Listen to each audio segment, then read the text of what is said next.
Hello, beautiful humans. Welcome to the Midlife Revolution. I'm your host, Megan Connor, and today I thought that I would try to help plug people into some of the resources that I use to be prepared in the case of an emergency. I actually had several channel members ask for this content, and while I am certainly not an expert on emergency preparedness, I do have some resources that I can help you to find and some ideas for how to keep you safe when there is extreme weather. Now, one of the first things that I recommend is to go to one of the main weather websites and to check out what extreme weather is typical for the area that you live in. Knowing what types of weather to prepare for is super important. And I'm going to be sharing a few websites and resources with you here. The first website that we're going to look at is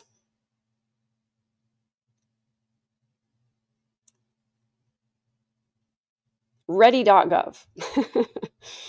Now I'm going to share a couple of government websites with you and a couple of non-government websites with you. So this obviously is a government website, Ready.gov. And what I like about this is that you can go to the types of different emergencies to prepare for, and they give you a very long list. Now, for those people who tend to catastrophize, this could feel a little bit overwhelming because you can literally prepare for anything, any type of disaster. But it also tells you how to build a kit, gives you safety skills, planning for escaping and things like that. And then preparing your business for disaster. And then it gives you resources for ready kits for kids, teens, families, educators, and organizers. There's lots of different options here. So there are some generic things that are good to have on hand in an emergency, no matter what the disaster is. So we'll go over that.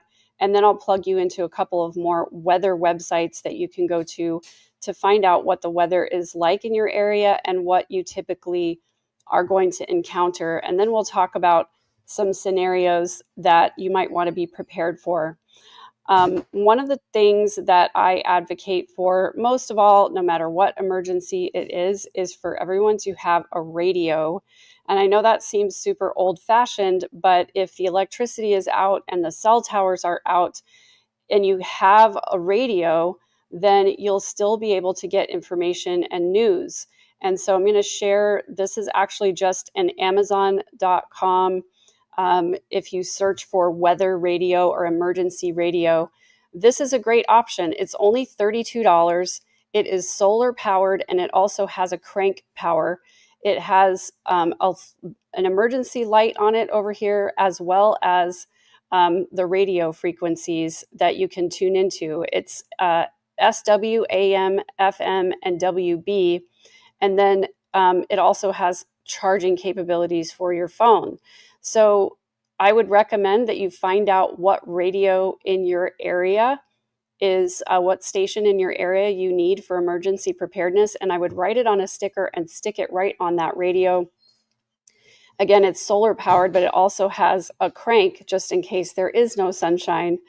And so this is a really good option. It's one of those things that everybody needs to have on hand because you just never know when the power is going to go out and what you might need to be prepared for. So that's just one of the main things, because without information, you really don't even know what to do. The next thing I want to talk about real quick is what to have on hand just in general.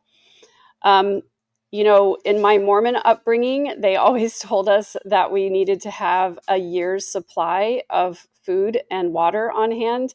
And that feels super overwhelming for most people. Most people can't afford to store that much food. And then there's also the huge problem that it is going to go bad. And I just remember my parents moved around a little bit here in Texas. They lived in San Antonio for a while, but then they lived in Center Point. Then they moved to a house in Dripping Springs, and then they moved back to their Center Point house. And during all of those moves, I had to help load the moving truck with all of their food storage that they had carried around with them, actually, since they moved down to Texas from Connecticut. Huge 10-pound cans full of things like beans and rice and powdered milk. And as a result of my Mormon upbringing, I will never, ever, ever again use powdered milk. I do not care what the emergency is. But I just came to have a hatred for powdered milk because my mom used to mix the powdered milk with cold water, and then she would put it in one of those Tupperware pitchers and put it in the refrigerator and then try to convince us that it tasted the same as regular milk. And she would make us put it on our cereal instead of regular milk because regular milk was expensive. And so anyway, I have a hatred for powdered milk. I will never store powdered milk. But the way essentially that they would say to have a year's supply on hand was to just store boxes and boxes of these huge 10-pound cans. And they were like, it's kind of like insurance, you pay for it. Sometimes you might not need it, but if you do need it, then you have it. And I remember my mom using the food storage one time when my dad was out of work for a while. And so anyway, I'm sure powdered milk has probably improved since then. But yeah, it was a lot of food to move. And then finally, when they made their last move here in Texas from Dripping Springs back to their Center Point house, I absolutely refused to load the food storage into the truck. And I went through and just threw away everything that was expired. Some of those cans were 20 years old. Some of those cans we packed ourselves at the cannery. We would go to we would go to the cannery and they would have these big bulk bags of things, and we would fill the 10-pound cans up and put the lid on, and then we would seal it, and we would buy those cans from the distribution center to use as our food storage. So good to see so many of you here today. Thanks for being with me. I actually just really missed being around you guys.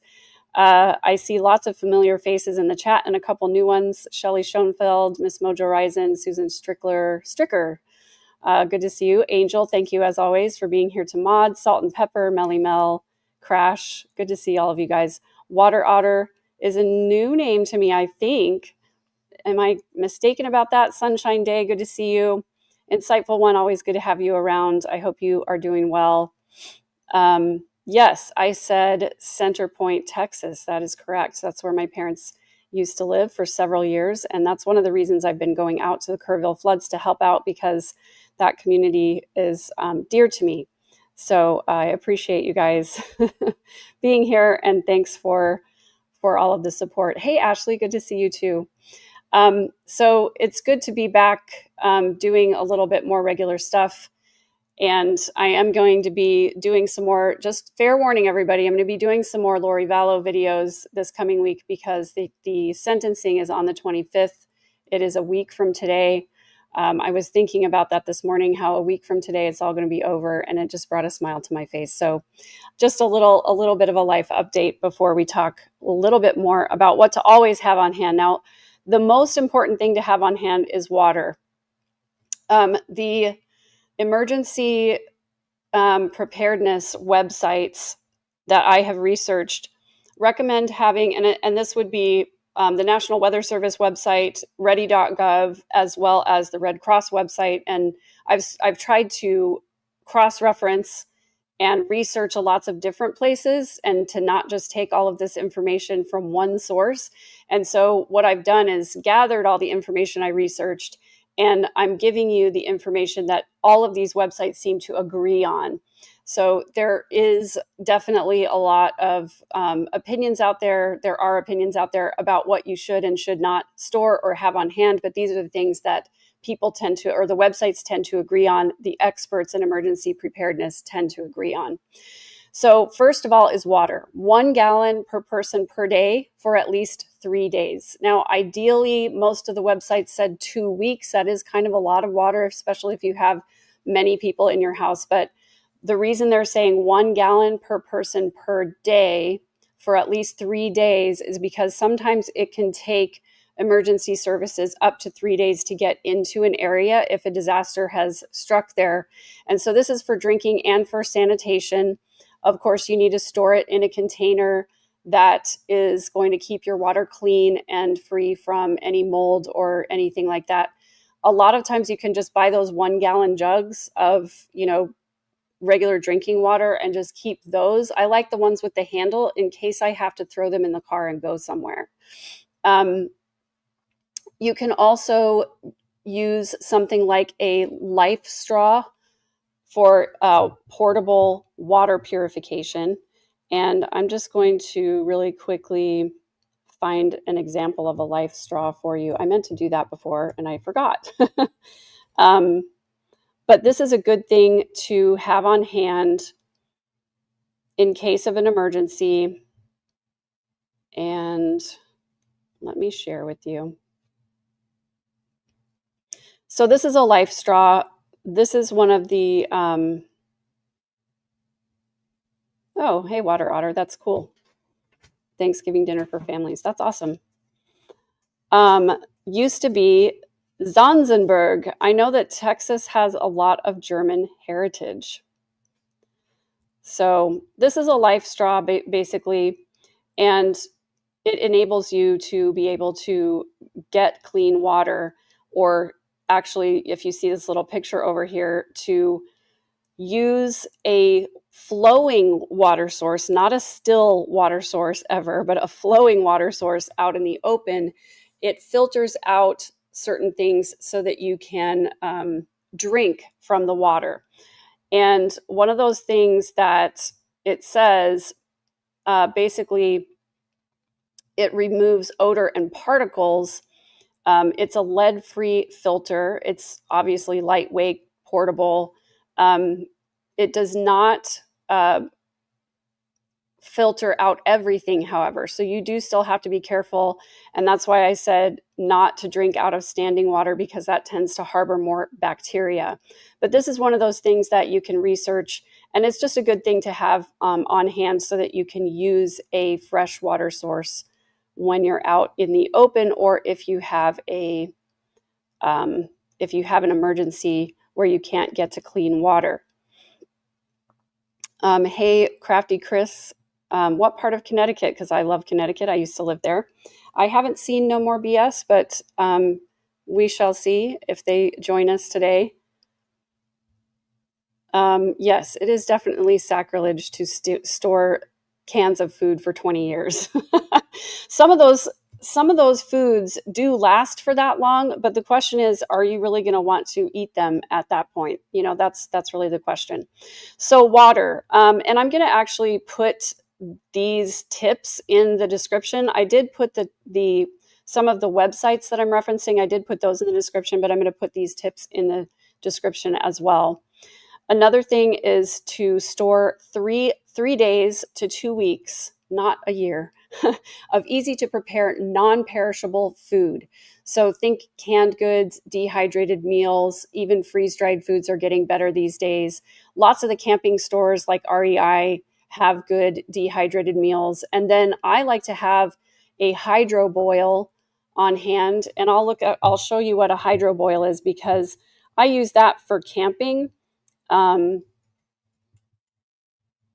And it is sort of a rocket stove that you can use to boil water. And this particular one uses wood or coal, but I also like the one,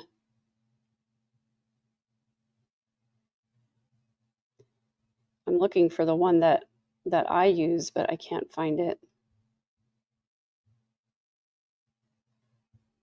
Give me one more second to see if I can find it. Because I don't like the ones that use wood or coal, because who knows if you're going to be able to get wood or coal. This one uses a couple of different portable fuel sources that are safe to carry.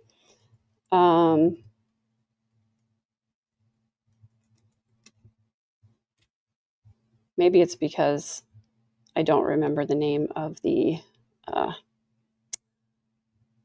brand name of the one that I use.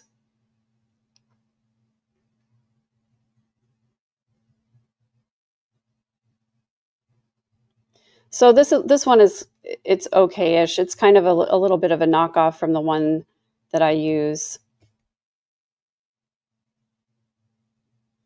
Yeah, and that's true. Salt and pepper, camping and backpacking supplies are some of the best sources for emergency and survival. And yeah, I like the Four Patriots one. That one's got decent reviews. But yeah, I would look at the reviews honestly, because those are people who are using this in the real world. Um, so I'm backpacking today. I'm about to cook myself up a meal using the Fixed Star X1 cooking system from Fire Maple. I love this cooking system because it's super compact and lightweight. I was in the market to get a backpacking stove. This has been an amazing stove. I think it's just as great, if not better, than all the top brands, and for about half the cost. I brought this on a few different types of trips. Camping, I've cooked out of my car with it. I brought it to the beach. I brought it on hikes. Even during high winds, the Fixed Star X1 system works really well. It holds the flame the entire time. Comes with this top here that has a slit on it, so it makes it easy for pouring water. I can fit my fuel in here, and then the cooking system goes at the bottom. The pot itself is made out of metal, and it has an insulated sleeve on the outside so you don't burn your hand. So when I build the system up, I haven't had any trouble with it falling over and spilling. And when this thing gets going, it gets going. But don't worry, it's really adjustable too. The knob is dialed in really well, so you can cook at different temperatures. I'm gonna turn this knob here to get it started. And you don't need a lighter for the system. You just hit a button at the stove and this thing gets hot. The pot actually locks into the stove, which makes it really convenient to carry around. They have this really cool heat transfer design at the bottom, which allows the pot to boil water really efficiently, which is awesome when you're trying to make food fast and on the go. We're gonna see how long it takes to boil. I'm guessing about 3.5 minutes. Okay, it's been about 3 minutes and that water is boiling hot that's right now. faster You've than made your my backpacking meal stove. and it took me only 3 minutes. Definitely go check it out. It's the Fixed Star X1. Yeah, so this is a decent one. It's only $50. The one that I got was pretty expensive. It was about $150, but it was a little bit bigger than this one, and but it also didn't have this little handle on the side, so I kind of like that. That's really good. But when you're able to boil water, then if you come across some water that you're not sure if it's safe or not, you can boil it first, obviously. But then you can use this boiled water for those ready to eat meals, like he was using that meal in a pouch thing that you just pour the boiling water in and you stir it up and it's ready to go. And then, of course, you can also use it for pour over coffee. And yeah, the stove on my regular stove in the kitchen, I even have a fast boil button. And, of course, now that's not a huge amount of water that he was boiling there, but it seems like even when I just have my little pan on there, it takes like at least 5 minutes. So I love those hydro boils because they're super fast and they don't use a lot of fuel.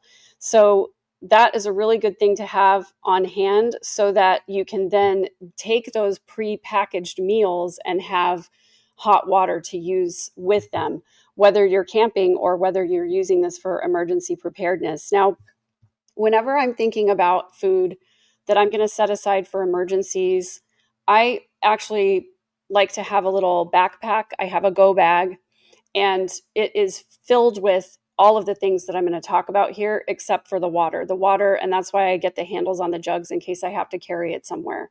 So I don't have it with me out here, um, just because taking everything out of the bag and showing you isn't going to be more effective than just going through the list here, because it's going to vary for you. But I like to have a backpack it sits in the pantry next to my back door, and if I have to grab it really fast, I just grab it and throw it in the car along with my water, and then we're ready to go. Now sometimes, of course, you can't leave your house and you don't want to, so you don't have to have it in a go bag, but it is really handy to have everything all together in one place instead of having to go around the house and gather things when you might not have time to do that. So we talked about water, we talked about food, and we talked about that radio. The radio is super important. I also like to have a flashlight and extra batteries. I have a flashlight in my car. I actually have a camping lantern as well that will charge with a USB. And then, of course, I really recommend extra chargers and extra battery packs. I have a little battery pack that T-Mobile gave out to a bunch of the people who are helping with the floods. That is just this little tiny thing, and on this end, it's got two USBs and one USB-C. And they also gave us a cable that is USB on one end, and then it has 3 different adapters on the other end. One is USB, one is Lightning, and one is USB-C, so that you can charge basically any device. And so I always recommend having extra battery packs for your phone device, but also for your flashlight or whatever else it is that you're carrying. And that radio that I showed you right at the beginning acts as a charger, but it also is, like I said, it's solar powered, but it's also hand cranked. And then, of course, a first aid kit. Now, a first aid kit is going to look different for everybody depending on what your particular needs are, but you should always have bandages, antiseptic wipes, pain reliever, and some kind of a bacterial cream, not antibacterial cream, like a triple antibiotic. In addition, like any medication that you regularly take, you should have a little bit of an extra supply of that. They always recommend at least a 2-week supply if you can do it, but not everybody can. So just, if you can only do a few days of extra supply, that's great. My son, who is a type 1 diabetic, for example, we have to have extra supplies of insulin for him, of course, but also he uses an insulin pump as well as a constant glucose monitor. But in an emergency situation, he may not be able to get all of those supplies, and his CGM is attached to a cell phone, which may or may not have battery. So we also have an old-fashioned blood sugar detection kit, as well as the pen needles, so that he can self-inject instead of using his insulin pump. So again, your first aid kit is going to vary depending on what your personal needs are. I also put chapstick in there because I always need chapstick, and I put skin lotion in there because it just makes me feel more comfortable. And that's one of those things, old fashioned. I mean, what was it, only 5 years ago or so that CGMs didn't even exist, 5 or 10 years ago. So anyway, first aid kit is one of those things that you're going to want to personalize. And it's one of those things that is going to change over time as well with your needs and the people that are with you and all of that. So, man, when I had lots of little kids at home, my first aid kit looked a lot different than it does now. There is also a skin bond that you can get that has saved me more than one trip to the emergency room. It usually is only available by prescription or if you have a friend in the business. But when my kids were little, I kept skin bond in my first aid kit because, had more than one kid get a cut or something that was going to need stitches eventually. So anyway, it saved my medical bill many, many times. There is also, I think there are several online stores that will do antibiotics. But again, I would use caution in any of that stuff. Get medical advice before you do anything that requires a prescription. Then important documents. And this is something that a lot of people probably don't think about, but copies of your IDs, copies of your insurance policy, or at least the phone numbers of where you can contact people, medical records if necessary, bank details. So what I've done is I've taken pictures of all of my kids' birth certificates, all of their social security cards, all of their passports, mine too, as well as, the whatever vehicle registrations that we have, my homeowner's insurance, all of those things. I took pictures of them and then I put them in an album on my phone.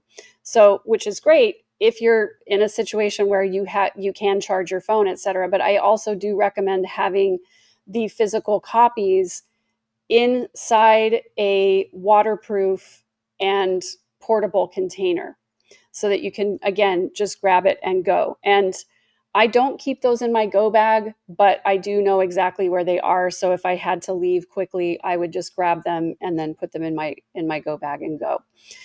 Another great thing to make sure that you have in your little go bag is sanitation and hygiene items. Hand sanitizer.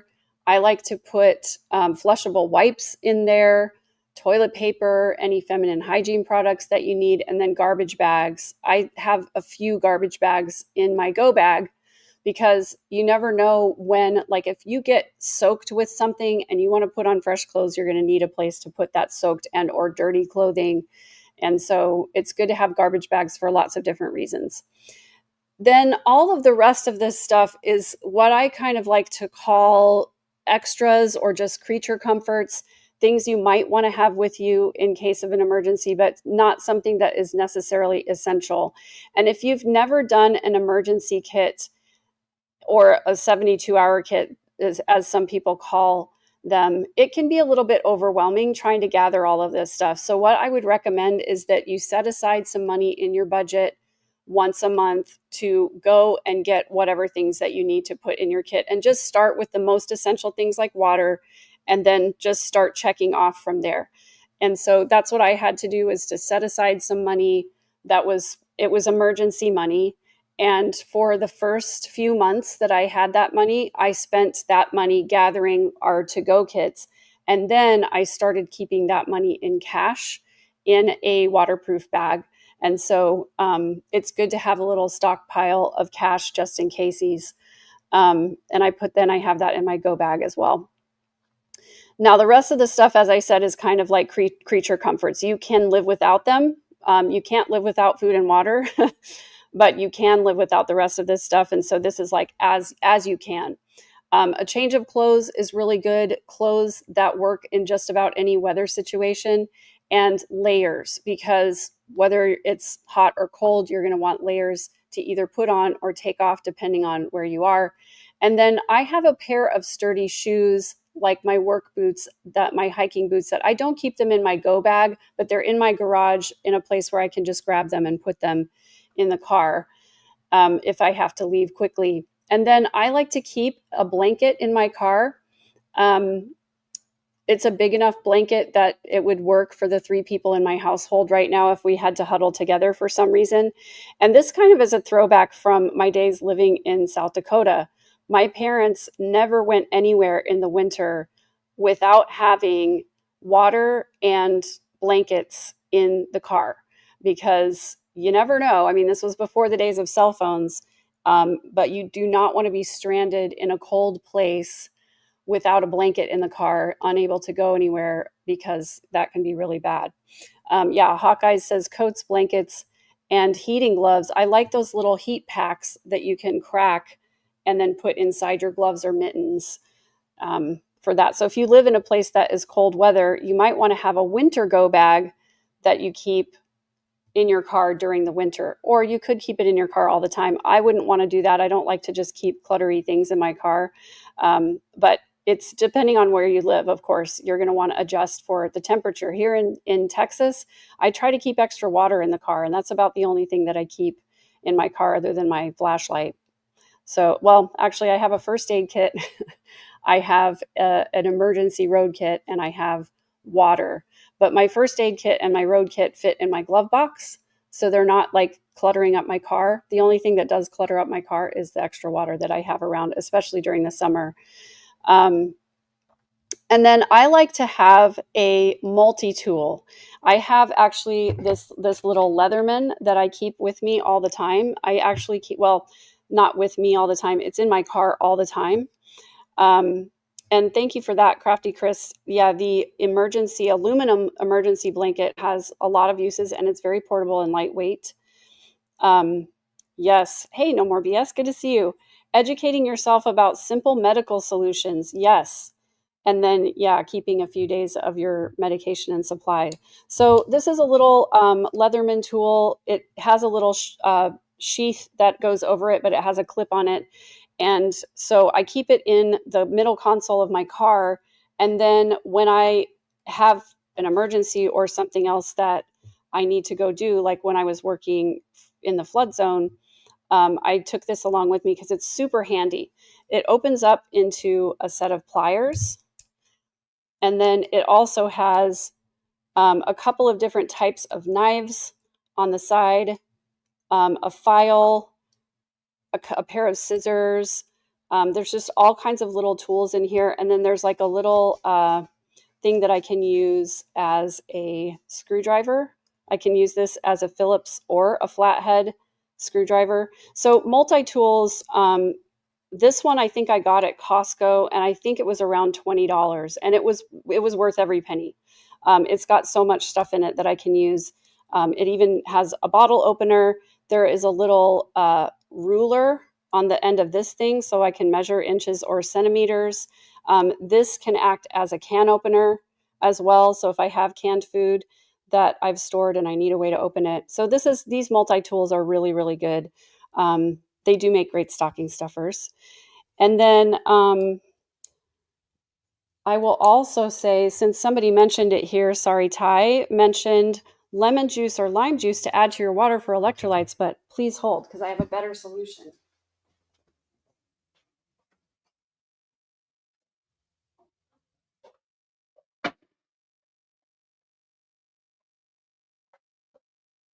I've mentioned these guys before, and I am not sponsored by them, but I wouldn't say no. This is Element. It comes in several different flavors, as well as packets that you can use that are chocolate flavored that you can mix with hot water for a morning beverage.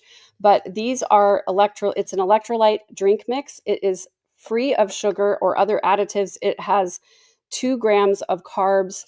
They've actually said that it is good for a ketogenic diet. It's not going to raise your ketones. It's got 1,000 milligrams of sodium, 200 milligrams of potassium, 60 milligrams of magnesium. And so it gives you all the electrolytes that you need without like this sugar corn syrup Gatorade solution. So I really love these things. I've been using them for years now, since I started doing CrossFit, basically.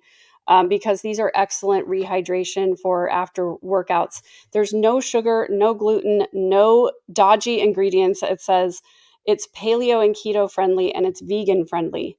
So I highly recommend Element.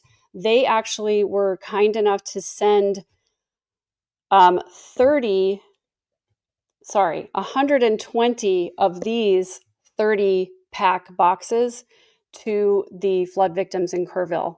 And so they reached out via email to ask if anybody had contacts out there, and I responded, and so they were able to donate some of these to the first responders in Kerrville. And I have this in my water all the time, and because I hate the taste of plain water, this is a really excellent solution for electrolytes. And it comes in all kinds of good flavors too. This raspberry is my favorite, but they also have citrus and lemon. And then they, like I said, developed a whole line of chocolatey ones as well. So that is a great thing to have on hand. And I think I used to order them off of Amazon, but you can get better pricing if you go directly to their website. So maybe at some point they'll decide that they like me enough to sponsor me. That would be nice. Then another few things to think about, backup charging and power stuff we talked about. If you do have a generator for your house, don't ever use it inside due to carbon monoxide risk. But a lot of people have those solar generators. Generators can be expensive. They're not really cost effective for most people. I don't have a generator here, for example, because we don't lose power that often. And when we do, it's usually not a dire situation. And I've got enough supplies here that I wouldn't worry about being without power for a few days. And then the other thing, of course, is if you have pets, your furry friends, don't forget about food and water supplies for them, medication for them if they need it, and then having leashes and or carriers available, as well as poop cleanup supplies or whatever you need for your pets. Having that in a go bag is a really good idea too. Just miscellaneous things that might be helpful to have in your house just in case you need it. Duct tape, plastic sheeting for sealing windows in case you have a hurricane type situation. And then I like to always have like a deck of cards or little games. I have a little notebook and pen and pencil in there with some crayons just for stress relief. And then small amounts of cash, of course, is always good to have on hand as well. As far as the container, as I said, my go bag is just in a backpack, but there are certain things that are sealed in waterproof bags. If you have a lot of stuff in your go container, you might want to consider a plastic bin with a lid and wheels, or a hand like a collapsible dolly. I have a collapsible dolly that I put in my car whenever I'm going to work in weird situations and whatever, because you never know when one might be handy. I actually forgot to bring my dolly with me when I went to Kerrville last time, and we needed one to get a water heater out of the house. But we just ended up draining it, and 4 or 5 guys helped carry it out. So, another thing to think about too is to have a family communication plan, including out of state contacts, so that you have someone outside the weather area or the disaster area that you can be in touch with who might be able to help get you what you need. Always learning first aid and CPR is a really, really good idea, especially if you have kids. You should know CPR and lots of first aid.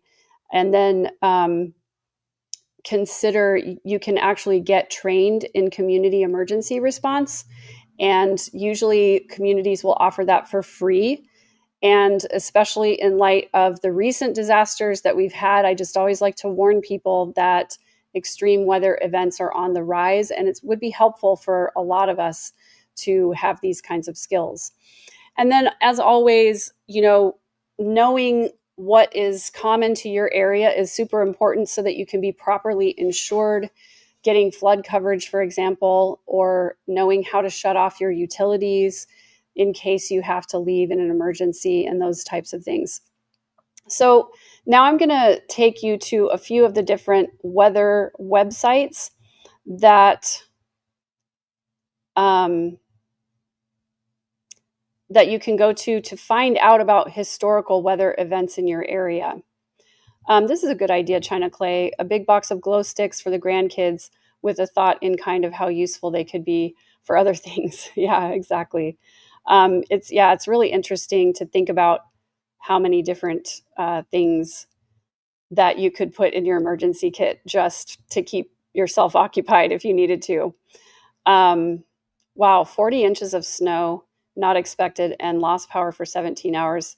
And got to keep that fresh beef frozen. Yeah, so talking about your generator, portable generator. Yeah.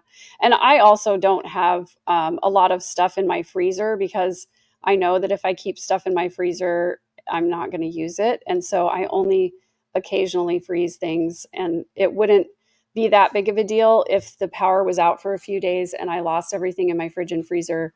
It wouldn't be a lot. It was kind of sad and heartbreaking to see when I was helping do cleanup. There was a big pile of debris, and there were a couple of turkeys and a giant brisket that probably cost at least $100. It was sad to see that stuff, but you have to sort of be grateful for what you do have when you survive something like that. So I'm going to share now with you again. I shared this already, but this is the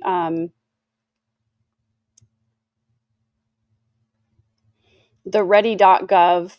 And this is a really good resource, just even to jog your brain about what needs to be prepared. And they even have some like little games for kids about preparedness on here and how to make a plan.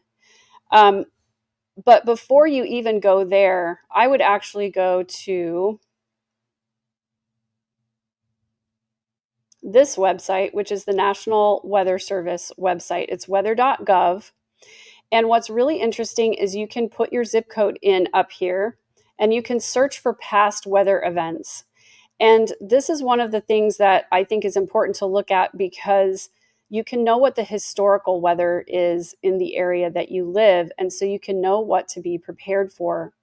So, for example, in San Antonio, I noted that yesterday was the 38th anniversary of the 1987 Guadalupe River flood, which was stunningly similar to the 4th of July flood that recently happened. But as I look through this list of things, weather events, I see hail, I see tornadoes, I see lots of flooding, lots of wind damage from thunderstorms, Hurricane Dolly in 2008, lightning, flash flooding all the time, of course, and tornadoes. Now, tornadoes, not necessarily a thing that you would think of here in San Antonio, but just a few years ago, a tornado touched down in a couple of places near the San Antonio airport, and actually ripped the roof off of the house of my partner's parents. And that's something that I never ever thought would happen in San Antonio. But now looking at this website, I see that we had tornadoes. Let's look: 2011, 1960, 1978, 1972, 1948, and a few hurricanes. Actually, we do every once in a while get residual damage, wind damage from hurricanes that are in the Gulf of Mexico. 100 mile per hour winds in 2003, tornadoes back in the 60s and 70s. So it seems like, we just as recently as 2003. But again, this is in July and August. Now I want to look at February, because February is a month that we historically have a lot of wild weather. And so I'm just going to go randomly to February 11th. Hail, multi-day winter storm in 2021. The roads were iced over completely. More tornadoes, record snowfall, winter storm. So February tends to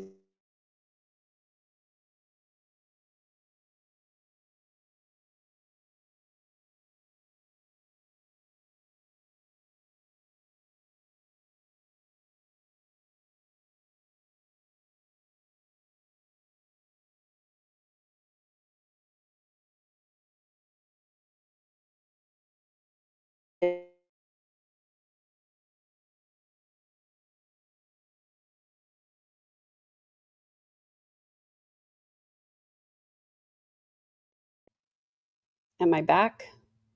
I don't know if I was frozen or not. Just talking about winter weather, and then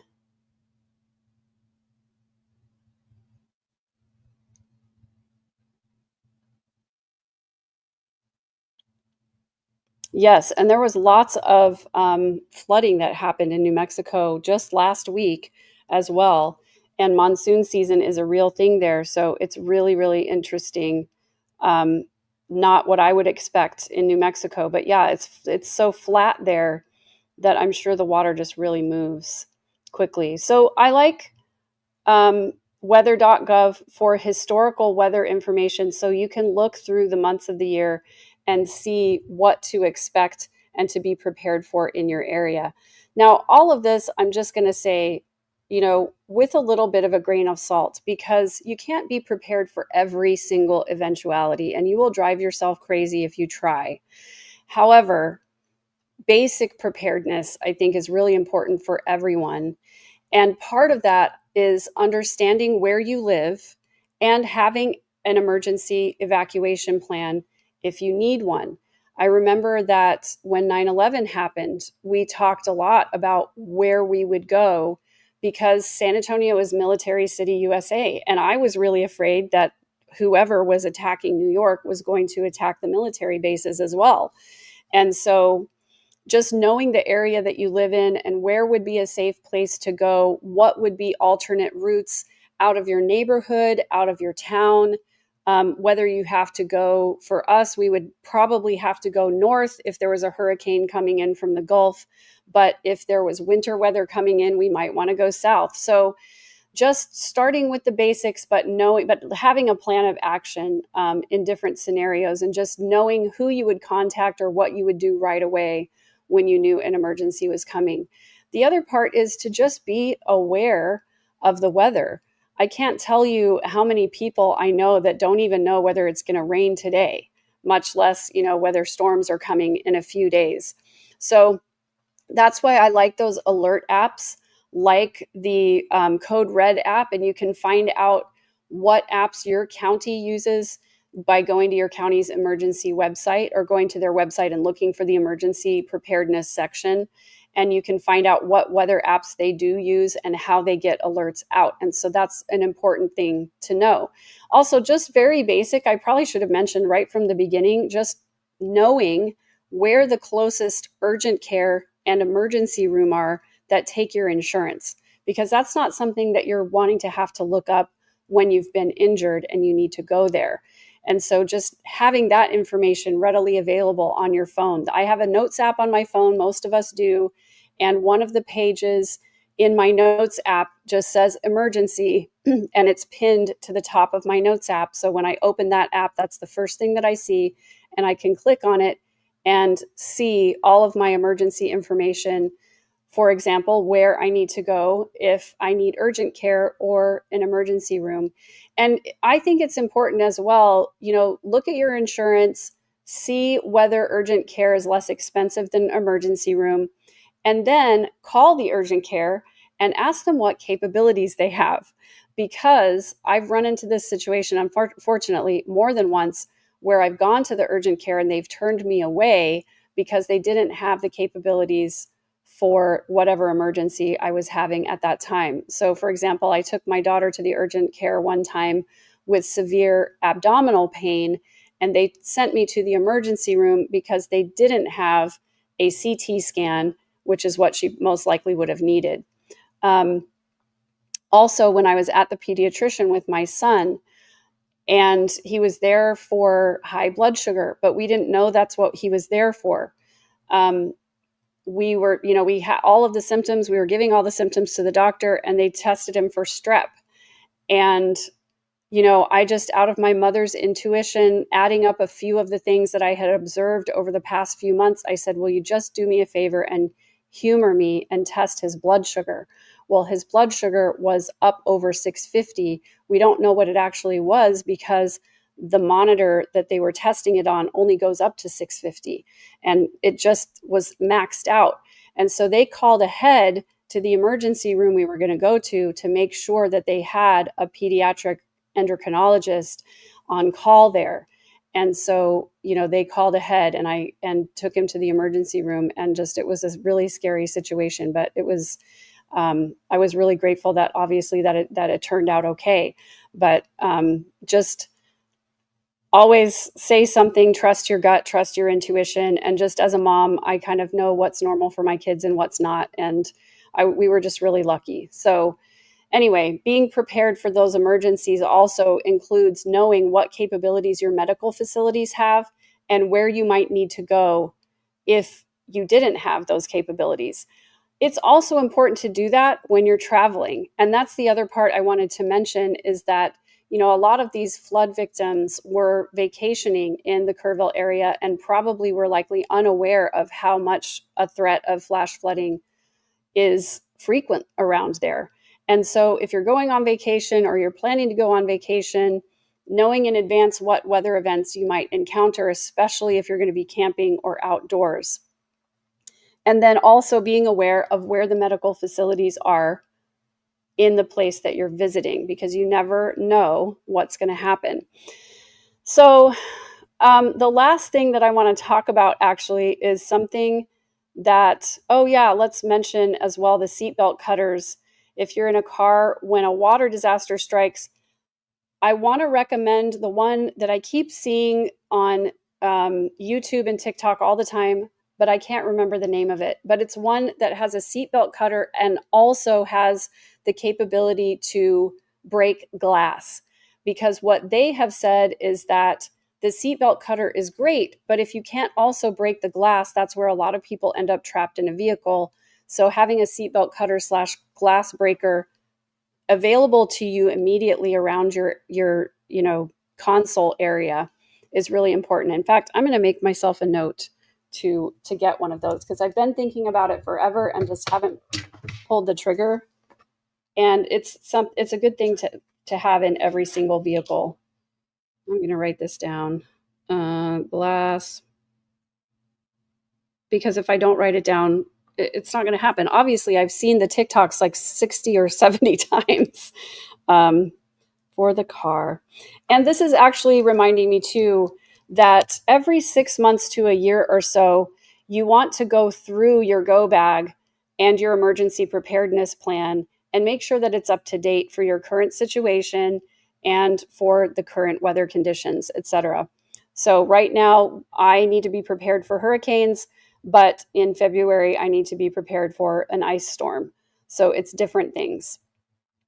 The last thing I want to share with you is something that's actually quite surprising. This article, okay, so another website that is really great resource for weather is called Weather Underground, and it's wunderground.com. They also have historical data, although it's a little bit more nerdy, newsy. It's a little bit less user-friendly to decipher. So I'm going to show you this website. I really like this website, but if you're not a nerd, then you might not appreciate it quite as much because it's not quite as easy to navigate. But here's what's really, really interesting. I was reading this article while I was researching this. A meteorologist named Jonathan Erdman wrote this blog post literally yesterday. And it says, I'm a meteorologist. Here are my two biggest weather fears. And the answers are going to surprise you. In fact, I'm going to take the article down for a second and see if you can guess in the chat the two weather emergencies that scare him more than anything else.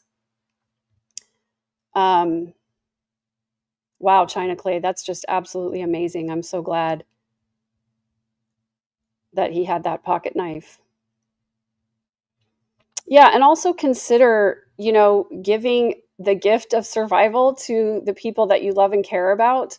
I think all of my kids are going to get some kind of an emergency preparedness thing this year. I know they're going to be super excited about it, but it will come with something fun too. But just when my kids became adults and moved out, those are kind of some of the things I worry about as a mom. Like, are my daughter who lives in the Seattle area, is she prepared for a flooding or severe weather event? They have all kinds of weird weather events up there. So what are your guesses for the two weather events that this meteorologist is the most scared of? The answer is going to surprise you. It definitely surprised me. Some of you are saying tornado. Ms. Mojo Ryzen says tornado and flash flooding.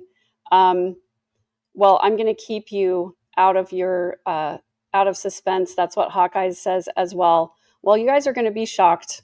I'm going to tell you, it's not what you think. First of all, he says there are many types of weather phobias, but there are two that far and away top my list of meteorological fears. They're not full-fledged phobias for me, but they certainly can be for others. Knowing a little about what makes you nervous and how to stay safe can help manage these fears. Be prepared, not scared is a phrase often used by the National Weather Service meteorologists. And I love that idea, be prepared and not scared. Because if you're prepared, then you have less to worry about. Let's say it that way. He says, why only two? Among weather phobias are some you're probably familiar with and others you may never have heard of. In 31 years as a meteorologist, from a graduate student researcher to the Weather Channel and weather.com, I've developed a healthy respect for hazardous weather. My childhood home was nearly hit by a tornado. I find hurricane storm surge and the type of flash flood we just witnessed in Texas frightening. But I live in the upper Midwest, and my immediate area isn't all that prone to tornadoes or flash floods, though they can certainly happen. There are two weather phenomena that are much more common that make me nervous enough to follow every single safety tip before and while they're happening. I'm going to check back in with chat to see if anybody else has an idea. Flash flooding, wind, debris. Y'all are getting warmer. There it is. It is lightning and falling limbs.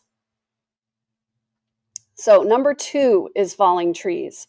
The first home I bought in Atlanta 25 years ago was on a lot with many Georgia pines behind the small backyard. It was a beautiful view from the back patio until the first strong winds hit.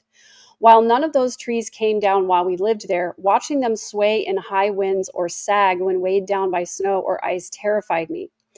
NOAA, that's the National Oceanic Atmospheric Administration, calculated that an average of 78 deaths occurred in the U.S. each year from 1995 through 2024 due to winds, some of which were from tree falls. And I'd also like to note that Governor Abbott of Texas is in a wheelchair because a limb fell on him while he was on a jog.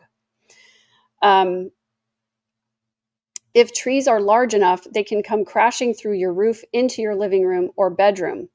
So the safety tips are to have a certified arborist inspect trees near your home at least every 1 to 2 years and remove any large branches or trees leaning towards your house, especially if they're diseased or dead. And let's just say if they're diseased or dead, you should take them out entirely. I forgot to share the screen with you guys, sorry, but here it is. And I'll also put the link to this article in the description afterwards. When the National Weather Service issues a warning for high winds, including from tornadoes, severe thunderstorms, a tropical storm, hurricane, winter storm, or large-scale storm system, or for an ice storm, and you have large trees near your home, consider moving to the lowest floor in the center of the house, in a basement if you have one. If it's an overnight threat, consider sleeping in this area in case of a tree fall.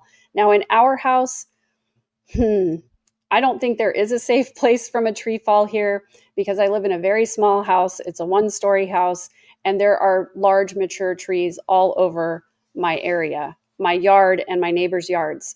Now, I do a pretty decent job of keeping dead limbs trimmed on the trees on my property. And I really don't have any that are necessarily leaning toward my house, but there's a big tree right next to my bedroom. There's a big tree right in the front of the house. And then my neighbor actually has a diseased tree that I've been trying to help her get rid of.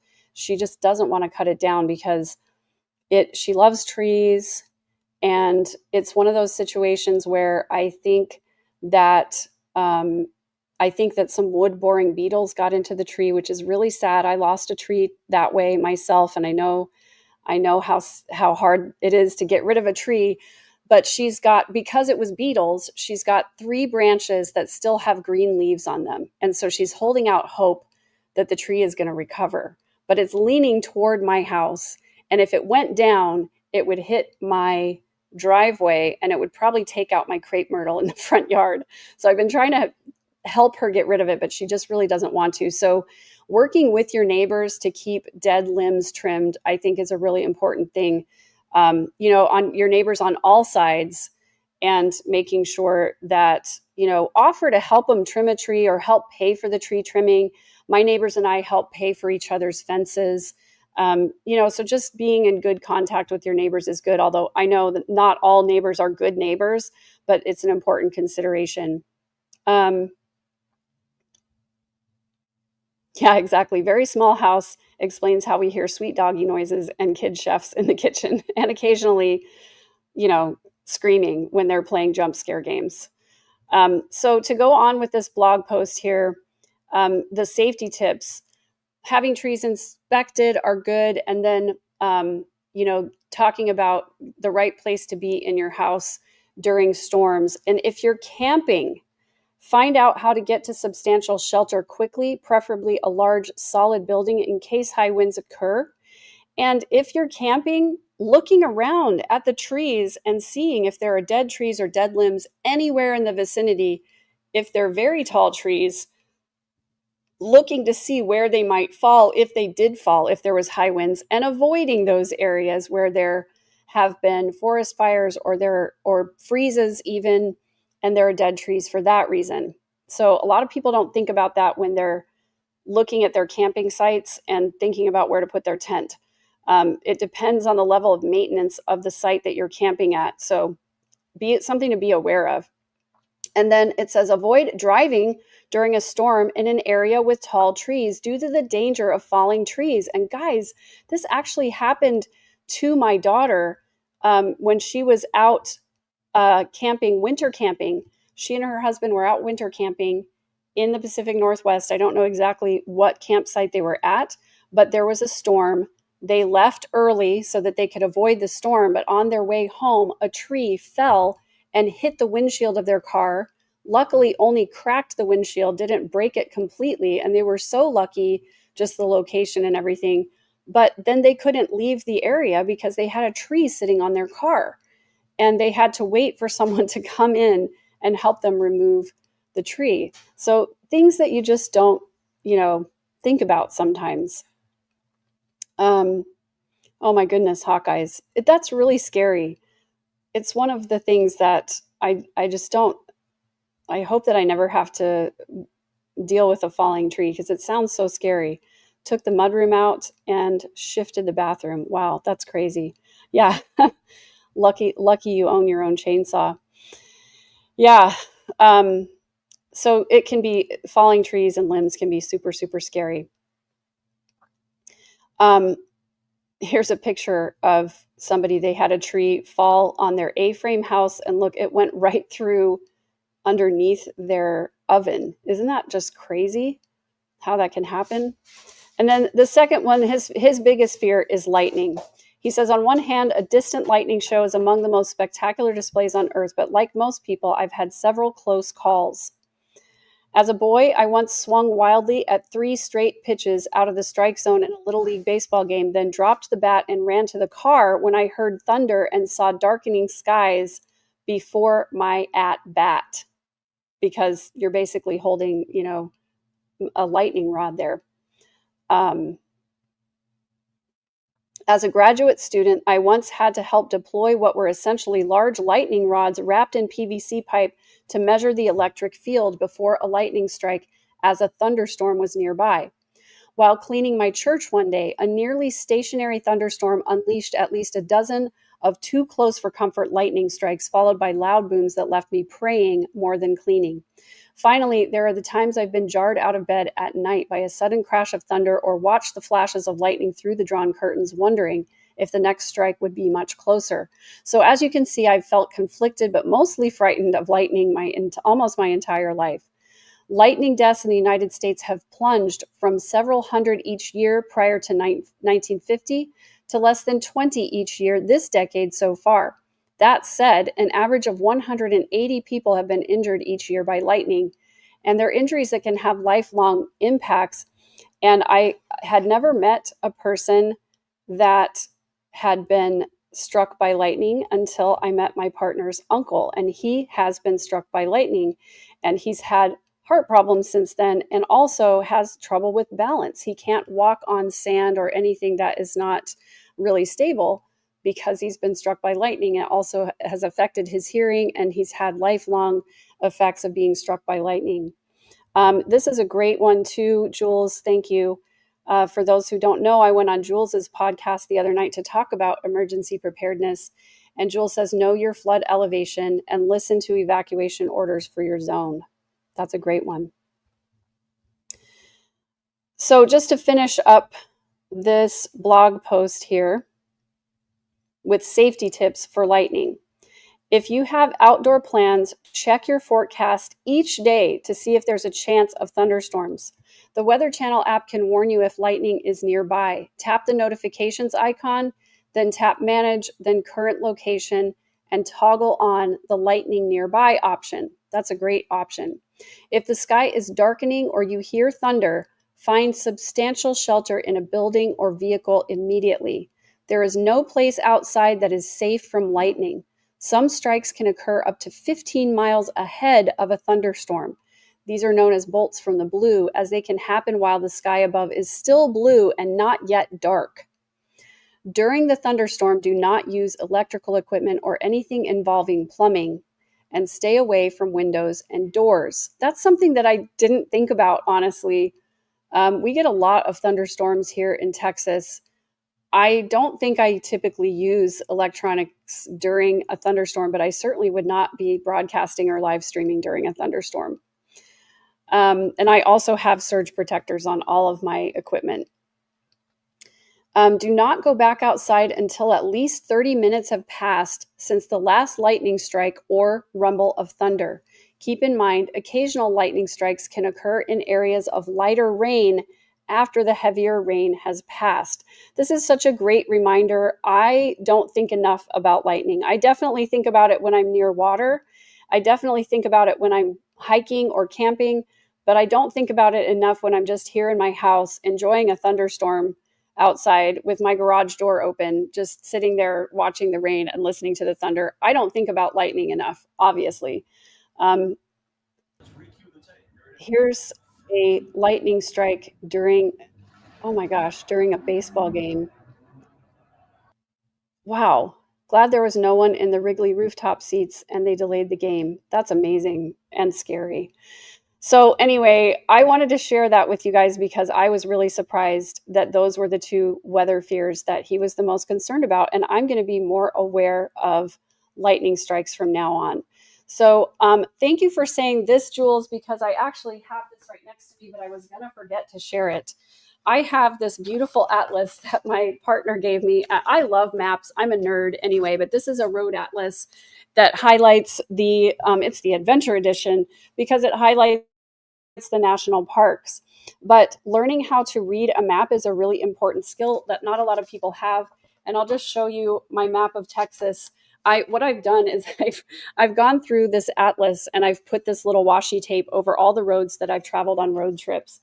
And so, of course, I'm here in San Antonio, and I've taken every single route out of San Antonio that you possibly can, just about all the way down to the border.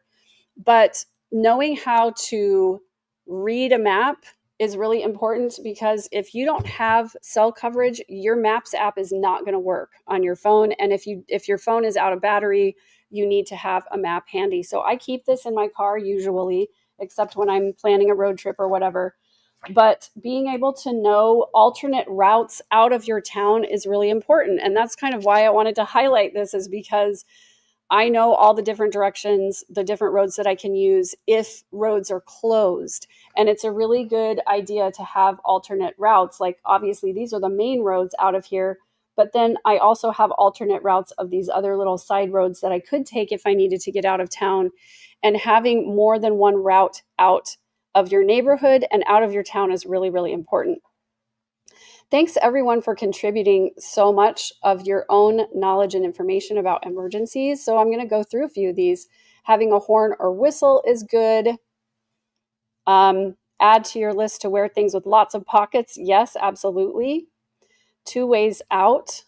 For the rest is sandy back roads. You will sink. Yeah, that's important.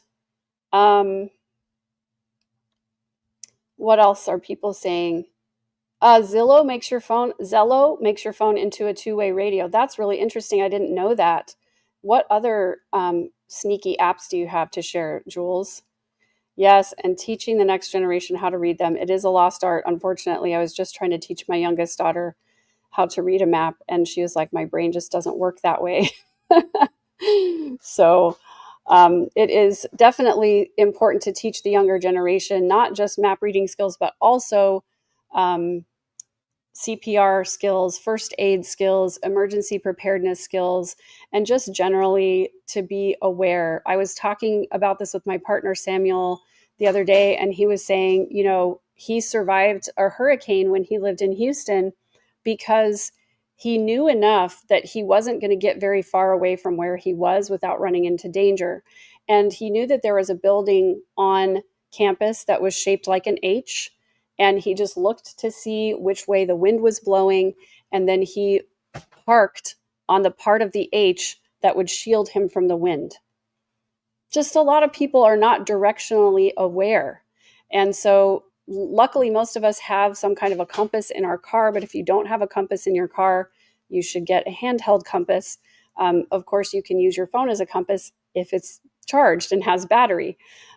So CB radio in your car is a good one. And yes, lots of clean socks and extra shoes. Hiking boots are best, but not all of us have an extra pair of hiking boots. But being able to change your socks in a situation where you're having to walk or hike, especially through mud or water, is so important. It will save your feet.